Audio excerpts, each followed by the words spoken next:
Hi, this one is for my Christian friend. If you're not a Christian, then this will probably sound like a whole bunch of wah, wah, wah, wah to you, but you're welcome to stay. I just got back from my church group this morning, and we're still talking about Isaiah. And on the ride home, I was thinking about today's conversation, which was basically like the gist of it was when we are chastised by God for our bad behaviors or actions or, things like that, and how we often think of it as being punished for things that we do. And this was a really interesting spin on that or shift on that mindset-wise. And basically, the way it was explained was that instead of viewing it as a punishment, which we associate with bad, like something bad, being punished is bad, instead to view it as loving correction and redirection from what we're doing. So, and for me, that was just such a big perspective shift that, instead of feeling bad and ashamed and all of those things, that's a loud bird, sorry.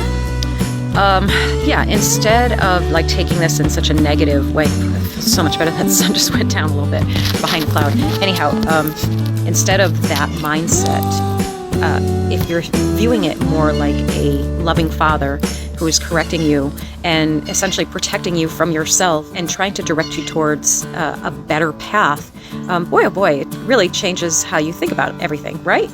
And so we were kind of talking about this in like kind of a broader sense of like when you were, so I'll give you an example. I just found out I have high blood pressure. So, maybe at another point in time or another person would think, well, God's punishing me for, I don't know what, something. But my perspective on that now is like, God's giving me a warning. Like he's giving me an opportunity to fix a problem and do something about it before something really bad happens. So it's not like he's punishing me or he wants something bad to happen to me because I did something bad and now he's punishing me.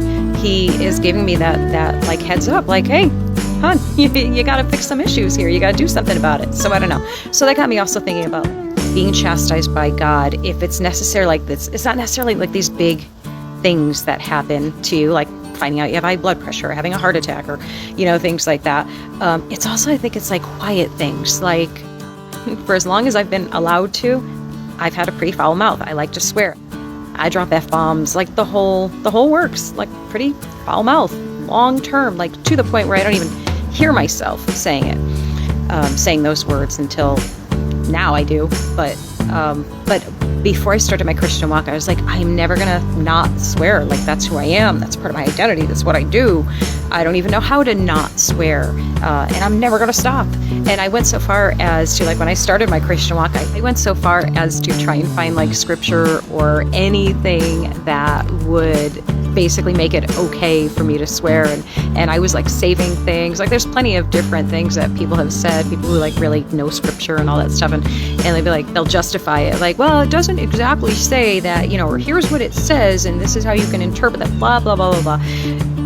Whatever. What it really came down to is that in my heart, in my heart, the Spirit was telling me that if you're putting this much thought into it, like if you're working this hard to just be able to swear, you clearly know he doesn't really want you to. So that was a big bummer for me, like a really big bummer for me. And I've been, going through this whole process of still swearing, but much less now. I still swear, I do.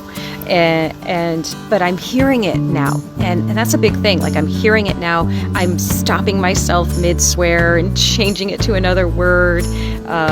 It's just like these whole bunch of little redirections that I keep finding myself doing, and it's just fascinating to me. So my whole like long-winded point here is being chastised by God isn't necessarily like these big things happening to you. And sometimes I think maybe it's that quiet voice inside telling you that you need to do something different than what you're doing. And if you want to call it, like you're a non-Christian, you watch this whole thing, thank you. So if you, non-Christian, non-believer, want to call it your intuition, go for it. That's perfect. But listen to it, okay?